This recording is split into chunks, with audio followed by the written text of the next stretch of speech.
So, butil. Hindi tayo nagtatapos sa butil. So, kaya sabi ko kanina, habang yan ay naalaga, habang tayo naalagaan dito, patuloy tayo lumalago. At sa paglabong yan, mayroong hinahanap ang Panginoon sa buhay natin. At ako naman, sa bukirin namin, may hinahanap ako. Sa bukirin namin, yung hindi siya nanatiling butil. Buti ano, pagka yan ang po'y nataniman, at yan ay nabiyayaan ng kalikasan po ng ating Panginoon sa pamamagitan ng ulan at ng araw, ay ano, unting-unting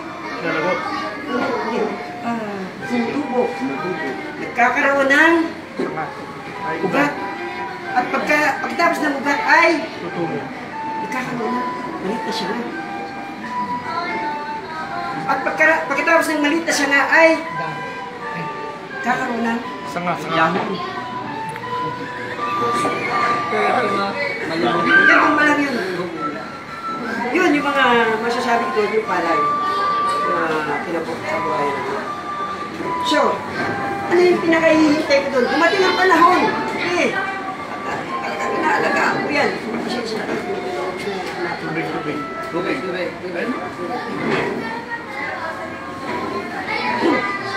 Dumating ang panahon. No? Ganun din ang ating Ama na nasa langit. Bawat isa sa atin, may nais siya. Anong nais siya atin? Pag tayo lumabot, bunga. Hindi basta bunga. So makikita po natin, ano? Kung saan ay, kung bubuksan po natin si John 15:16, hindi tayo pumili sa Kanya, pero siyang pumili sa atin. Ha? You have not chosen me, but I have chosen you and ordained you, and you should go.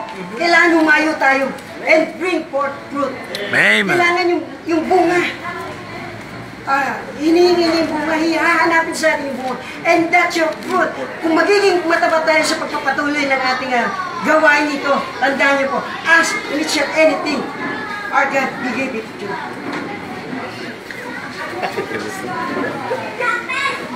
Pero dalawang, yun, tinutukoy doon, ay yung puno na, kailangan yung tibay. May ugat na,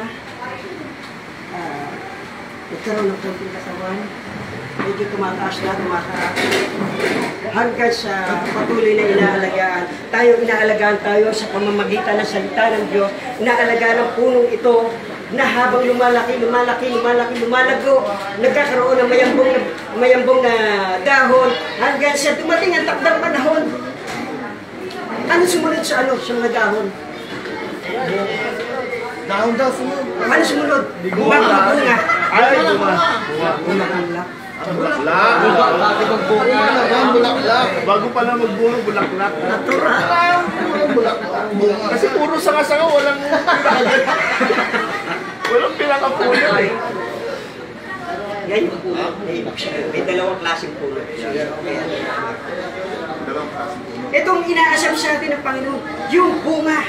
Ito yung inaasam ko sa mga pananim ko. Alam niyo kung bakit? Natutuwa na ako. Kasi malapit na akong magtagumpay.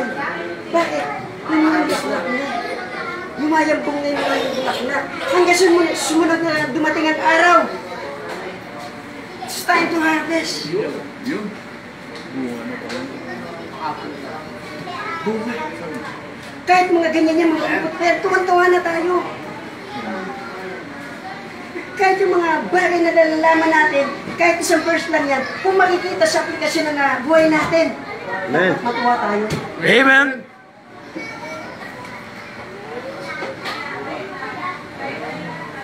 Pero pag ito'y pag ang punay na bigo, o ang isa ay naging backslide at hindi bumalik, ito yung kahantungan.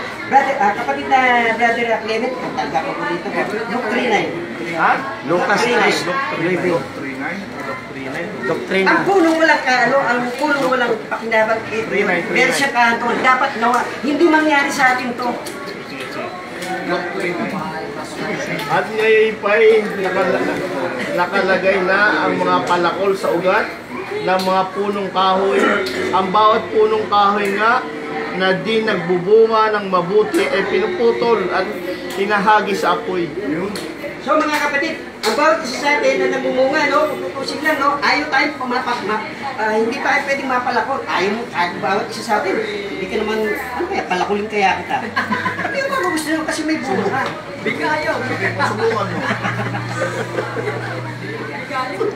So, siya pagbubakas po. Bukas na? Bukas na! Bukas na naman! Pili na naman si Pastor. Next week, ikaw na naman. Bukas na? Pili na naman si Pastor. Ikaw na rin next week. Kaya habang nandito tayo, kaya kapatid, magpakalakas tayo. Gamitin natin ang lahat ng bagay. Alang-alang tayo lahat ng ating Diyos. Amen. Magpasalamat tayo na sa pamamagitan ng Ebanghelyo, nakilala natin ang Panginoon. Amen. Sapagkat nung ako'y nasa reliyon pa o sa pangalan, kasama ako sa denominasyon, hindi ako talaga makatiyak na kaligtasan. Wala akong makita, wala akong katiyakan.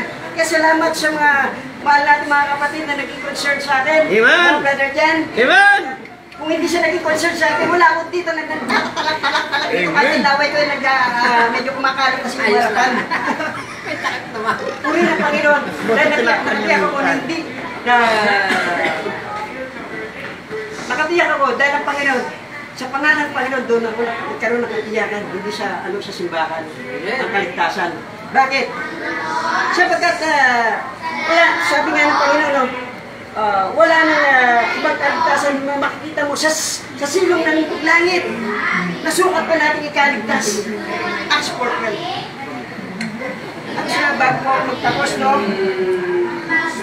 Kaya nga po, no, dapat mga palakasan tayo. Huwag tayo nagpupuyaan. Huwag mong gawin kawawa ang sarili mo. Hindi tayo kawawa. Mapalag tayo. Amen! Amen! Ano ba, huwag magpupuyat?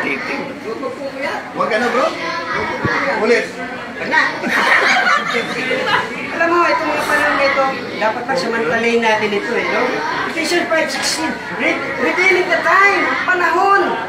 Samantalayin natin. Amen. No? At bilang tayo, no? Bilang tayo sa ating mga sarili, matuto tayong manghawakan, samantalayin natin ang panahon ng biyaya na lahat para sa ating mabuting kapakanan. At sa sa katatatag ng iglesia, ito kapatid, pakibasa nga yung Ephesians 6:18. 6:18 daw. Ephesians 6:18.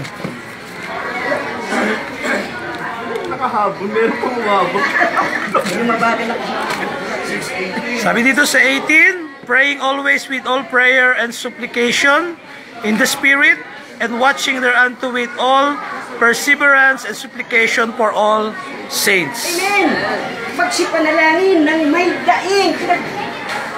Panalangin natin ito. Kung nagkukulang tayo ng anong karunungan, lumapit tayo sa Kanya. Amen. Kung kinakailangan magpuyat tayo sa Kanya para sa Kanyang ikalulugod. Nang may at siyagaan.